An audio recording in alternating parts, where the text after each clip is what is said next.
Veja um varão de fogo vestido de glória e muito poder. Ele tem um cinto de ouro, os seus olhos são como chama de fogo, e sua voz é como som de trovão. Exalte a ele, glorifica ele. Ele a morte venceu, ele é o Filho de Deus. Ele é maravilhoso, Pai da eternidade, príncipe da paz e conselheiro.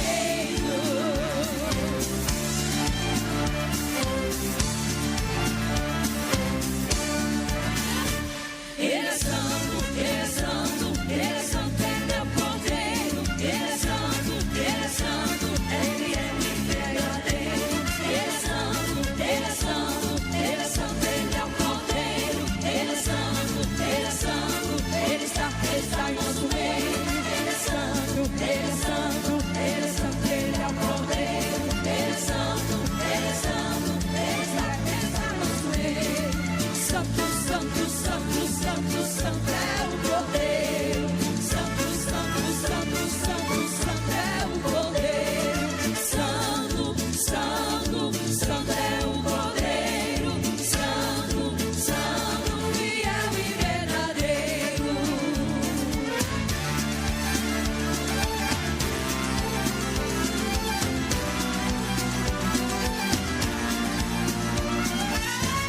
Santo, santo é o Cordeiro. Santo é o Cordeiro. Santo, santo é o Senhor dos Exércitos.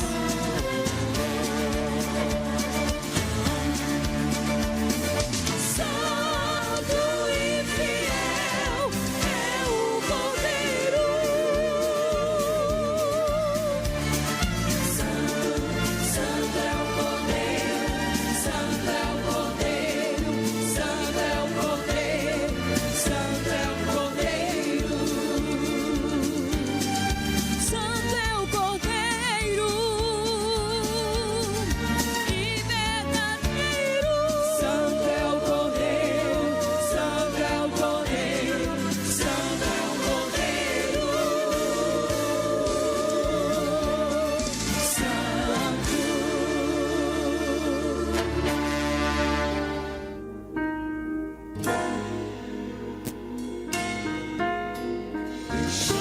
Deixando eu os olhos meus, eu posso ver Jesus na cruz. Seu sofrimento é demais e até difícil imaginar que alguém consiga aguentar sofrer assim. Pego nas mãos, pego nos pés, Jesus está sofrendo, está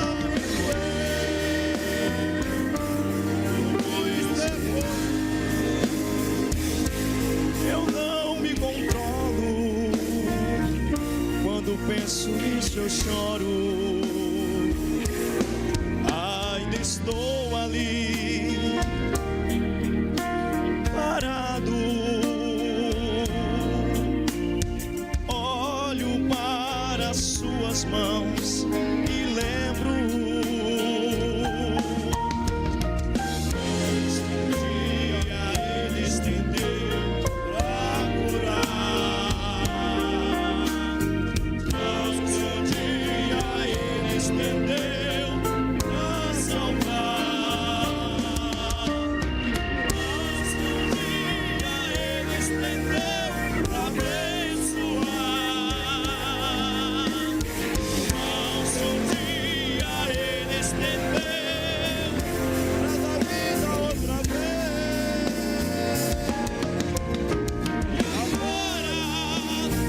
Cumprimento a igreja com a paz do Senhor Jesus, amém? Queridos, sem perca de tempo, abramos as nossas Bíblias. Romanos, carta do apóstolo Paulo aos irmãos que se encontravam em Roma, Romanos, capítulo de número 5, verso 12, para ganharmos tempo.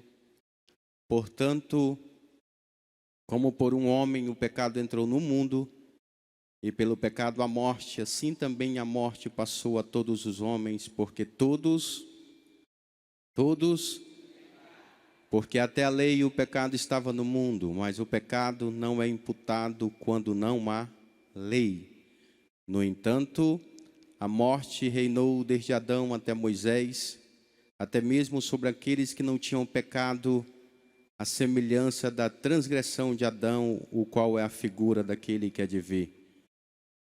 Mas o dom gratuito também não é como a transgressão, porque se pela transgressão de um morreram muitos, muito mais abundou a graça de Deus para os muitos, e o dom pela graça de um homem, Jesus Cristo.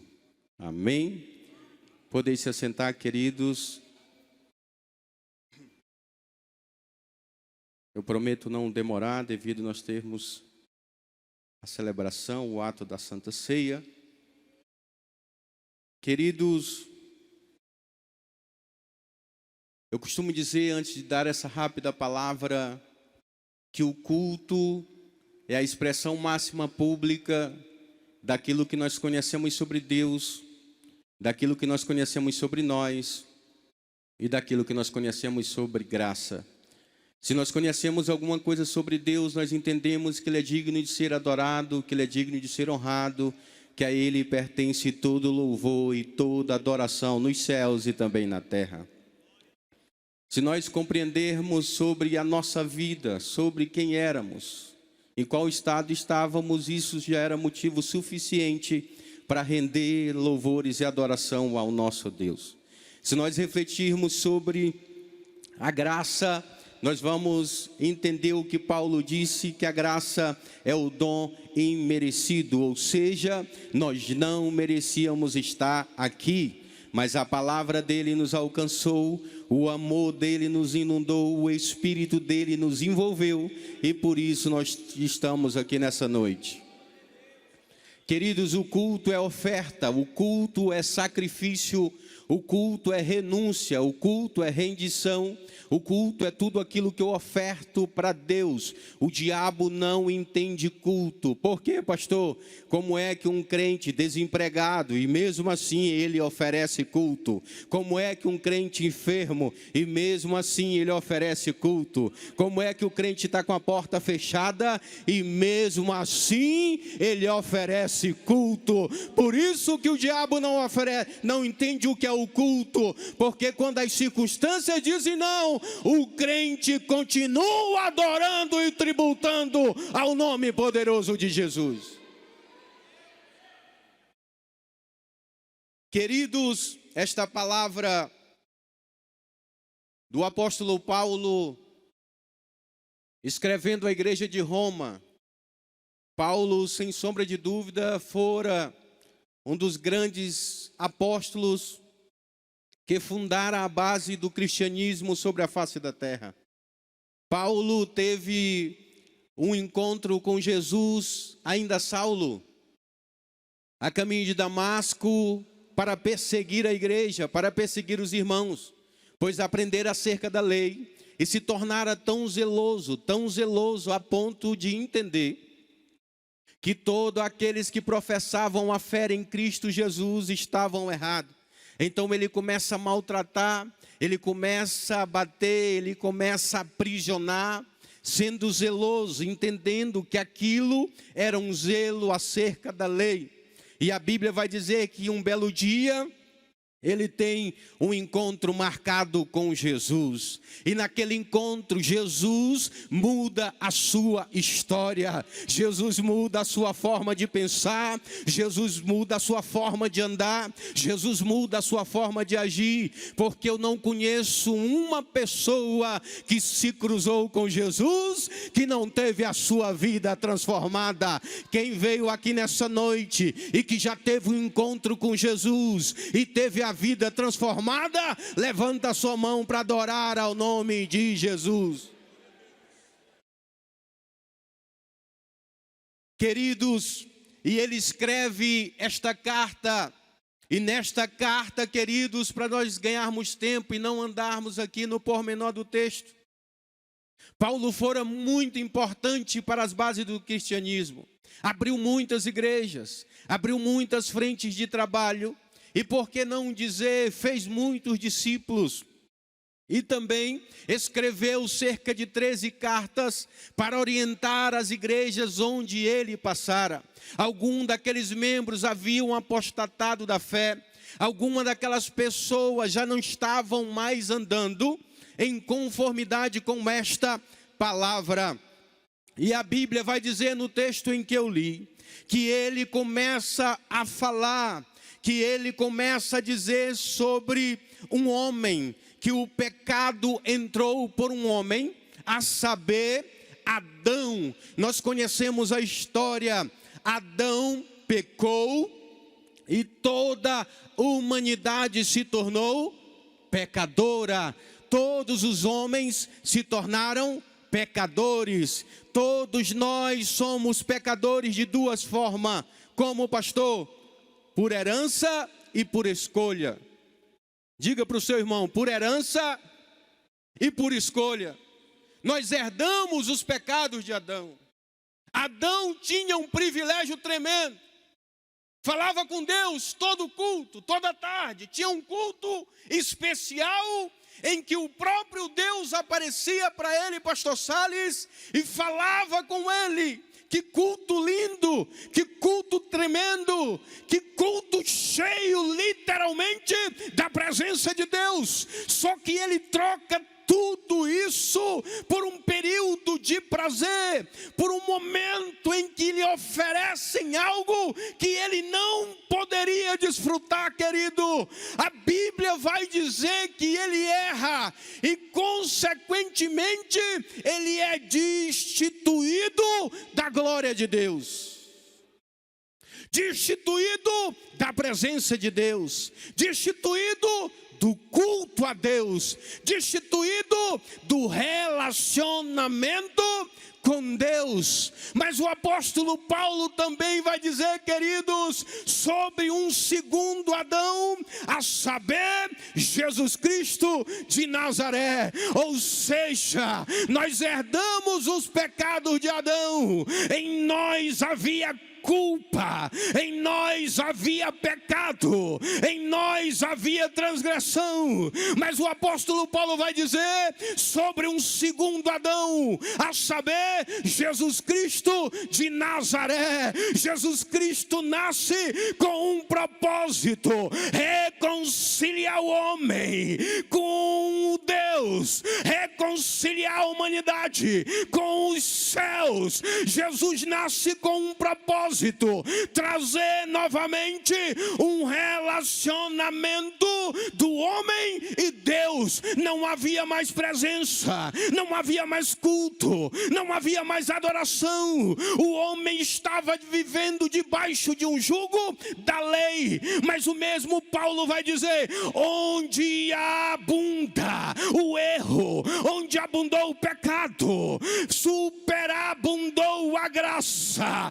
A graça pousou sobre mim, a graça pousou sobre você. Você estava condenado, mas Jesus disse: eu vou amar ele, eu vou amar ela. Quando Jesus nasce, querido, ali nasce o projeto da reconciliação do homem para com Deus. Quando Jesus nasce, querido, ali nasce trouxe automaticamente o elo que faltava para ligar o que foi perdido no Éden. Levanta a tua mão que eu quero dizer algo para você.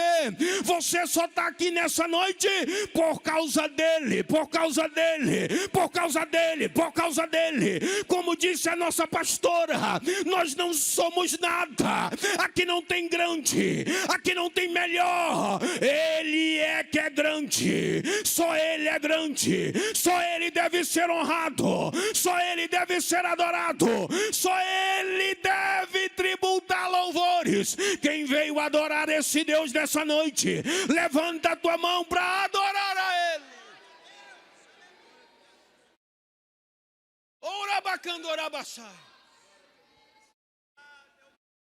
Havia uma culpa sobre nós.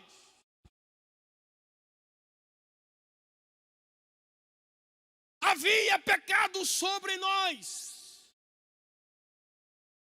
O mesmo Paulo vai dizer aos irmãos, aos Colossenses, no capítulo 2, verso 14. Ele diz: a cédula que nos era contrária, ele riscou, ele apagou, ele fixou ela no Calvário. Você não entendeu. Paulo está dizendo, olha, Paulo faz uma comparação.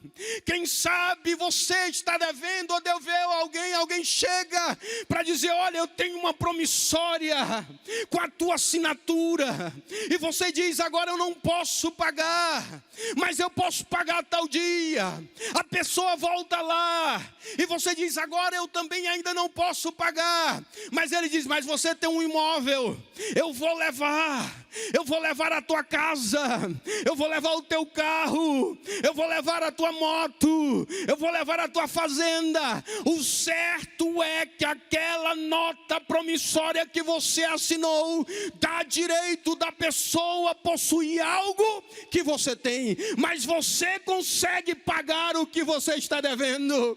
E quem sabe você até diz para o credor, eu vou pegar emprestado, volta outro dia, e alguém te empresta, você vai lá e paga a dívida. Mas a dívida que eu estou falando, a tua fazenda não paga, o teu carro não paga, o teu gado não paga, a tua casa não paga, o que tu tem não paga. A dívida que eu estou falando nessa noite, tudo que você possui não paga, não paga, não paga, não paga. Pastor, o que paga não precisa mais pagar. Paulo está dizendo, ele pagou. Ele pagou. Levanta a mão para adorar Jesus. Levanta, vai. Ele pagou. Ninguém queria comprar. Você estava sendo vendido como escravo. Ele disse, eu compro, eu pago a dívida. Araiacandorabachai.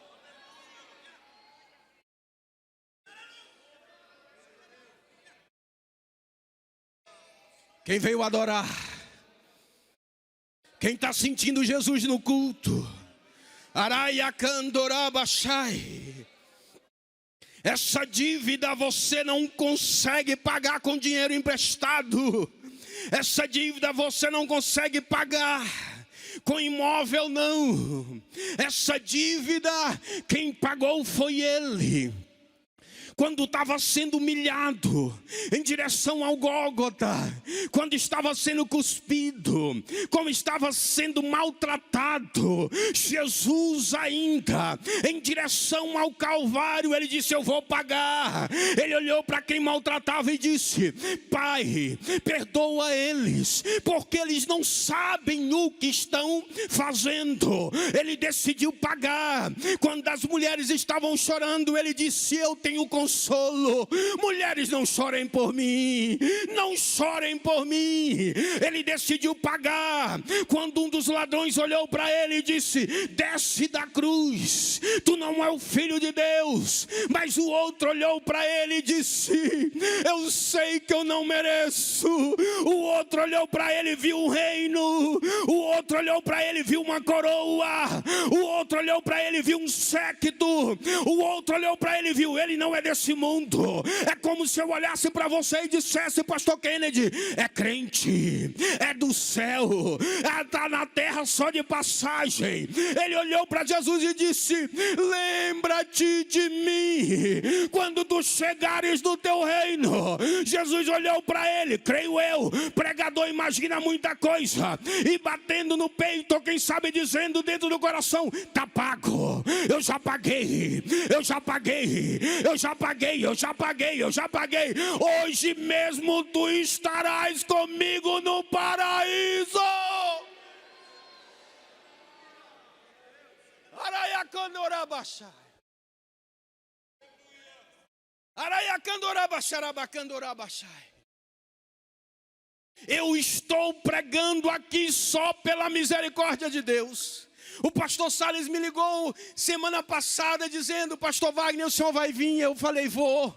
Eu tinha perdido na segunda-feira o meu tio, que é como se fosse um pai para mim. Me criou desde a minha mocidade, me ganhou para Jesus. Foi a pessoa que me ganhou para Jesus. Estava desviado dos caminhos do Senhor.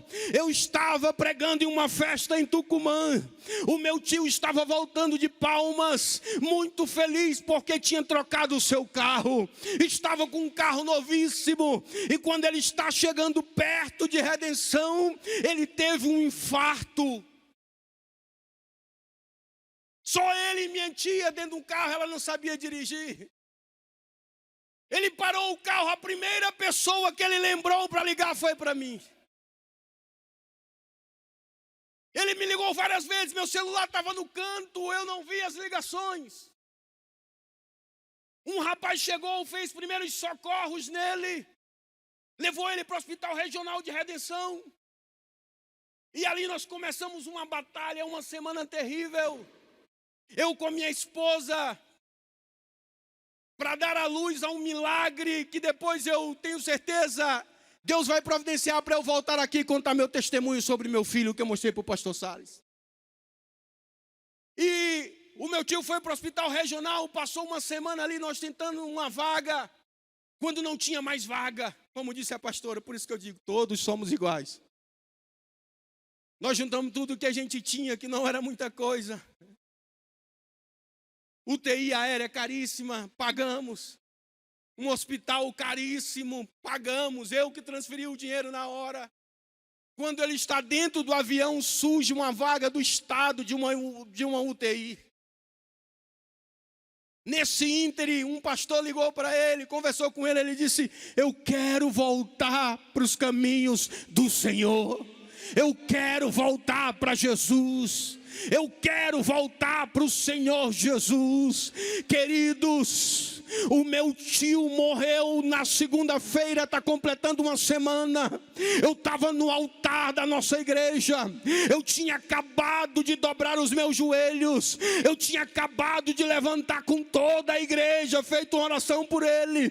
Quando a minha esposa sai chorando de dentro do templo e disse: meu amor, o seu tio partiu para a eternidade.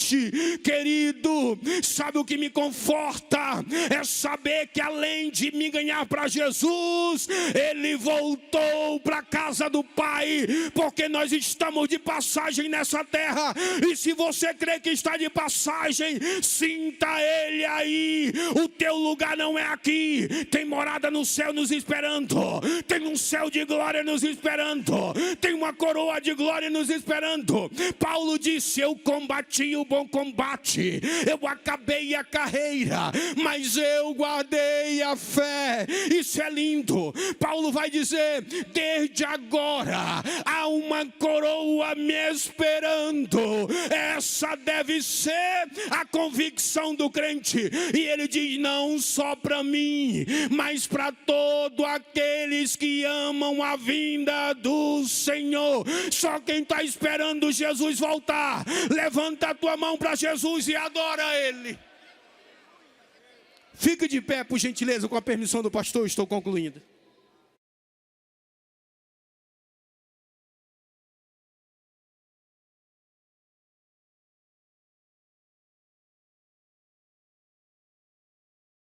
Você pode ter o nome escrito em todo lugar, mas não adianta se o teu nome não estiver escrito no livro da vida. Eu fazia a cerimônia fúnebre do meu tio. Quando eu terminei de dar a palavra, a emergência do hospital me ligou. Eu estou concluindo. E eu disse: olha, aqui é a matéria, mas há uma promessa. Paulo diz: aqueles que morreram em Cristo ressuscitarão primeiro, e nós que estivermos vivos nos encontraremos com Ele nos ares. Quando eu disse isso, o meu telefone tocou, era emergência do hospital. O médico me ligou e disse: pastor Wagner, corre para cá, a tua esposa já está na sala de cirurgia, vai fazer uma cirurgia de emergência. O teu filho vai vir ao mundo agora. Quando eu cheguei no hospital, a moça que é da nossa igreja me olhou diferente. Eu disse para minha sogra, a pastora Raquel: tem alguma coisa de errado. A moça me olhou assustada. 10 minutos depois ela disse: entra numa sala ali, que eu quero falar contigo. Quando eu entrei na sala, eu estava chorando ainda. O cortejo fúnebre do meu tio estava passando em frente ao hospital. Ela disse: olha, a tua esposa chegou aqui, o bebê está com batimento abaixo de 60, no mínimo tem que ser 120, estão fazendo uma cirurgia agora de emergência, eu não sei o que vai acontecer. Eu disse: eu sei. Dentro de mim eu disse: eu sei. Deus me fez uma promessa. A minha esposa não tinha condição de gerar. O médico olhou para ela e disse: não tem. Deus disse: vai ter, vai ter, vai ter, vai ter, vai ter, vai ter, vai ter, vai ter. Só quem está sentindo Jesus. Eu passei a minha cabeça naquela mesa, pastor Salles, e comecei a chorar, e comecei a orar. Tu me prometeu, Deus, tu me prometeu. Quando eu estou orando, eu escutei o barulho de um choro de uma criança. O bebê nasceu. O médico me chamou e disse: rapaz, quer ter 2 funerais na família? Eu disse: não, Deus me prometeu. Se Ele prometeu, Ele é fiel para cumprir. Levanta a tua mão para adorar. Jesus está voltando. Jesus está voltando. Jesus está voltando. O segundo Adão, Ele que preenche a nossa vida. É Ele que está refrigerando a minha força. É Ele que me encorajou. Foi Ele que me trouxe em Marabá. Por isso que eu disse: não foi outra pessoa. Eu estou debaixo da graça dEle. Dele.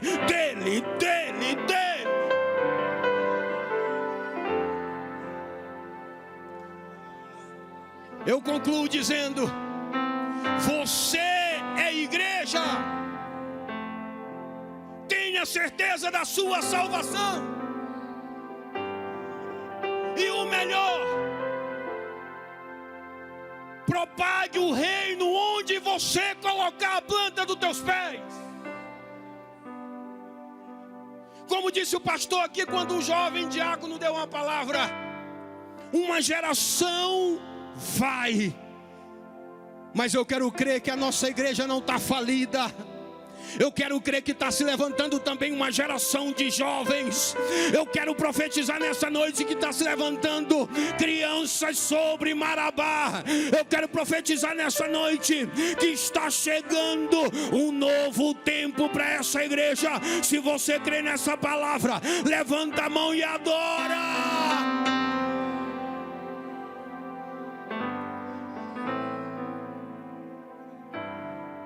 Ele pagou toda a dívida.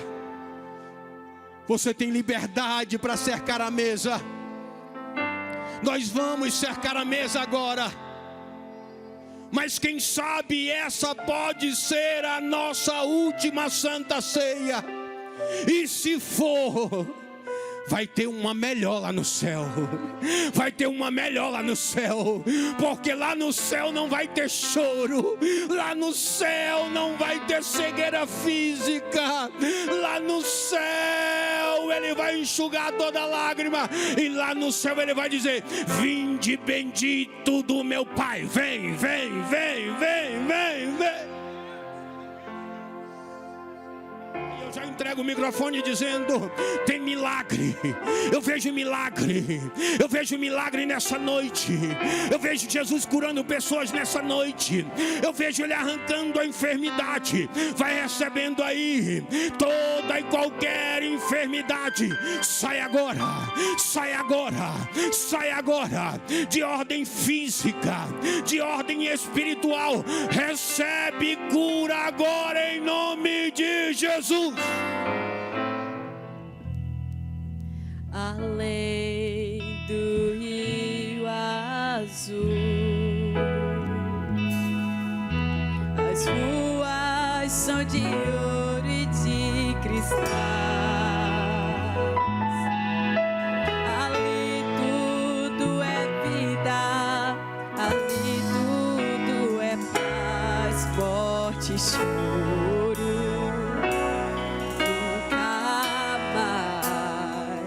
Tristeza e dor, nunca mais. Veio o grande rio da vida, claro como um cristal. Verei a face do meu mestre querido.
essa oportunidade no nome de Jesus.